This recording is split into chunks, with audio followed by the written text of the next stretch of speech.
திருக்குறள் சிந்தனை. விருந்தினரை வரவேற்று முதலில் அவர்களை உண்பித்து அதன்பின் உண்ணுகின்ற பண்பாளனுடைய நிலத்தில் வித்து யாதும் ஊன்றாமலே கொத்து கொத்தாய் எப்பயிரும் விளையும். வீடு அன்னமிட்டு வந்தால் காடு, அதாவது விளைநிலம் சொன்னமிட்டு வரும், தங்கமிட்டு வரும்.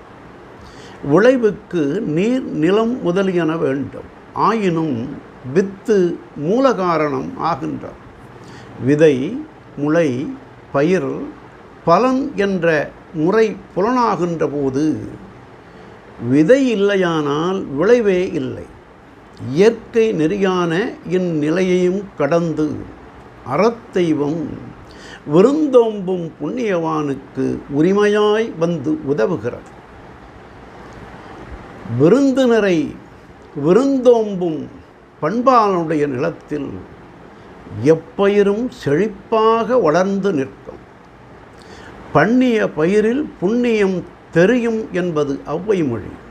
விச்சது இன்றியே விளைவு செய்குவாய் என்பது திருவாசகம்.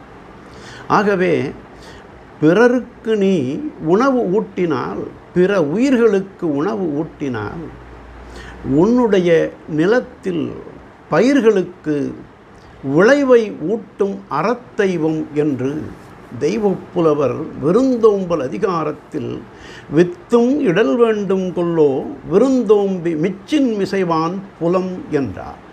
நாளையும் சிந்திப்போம்.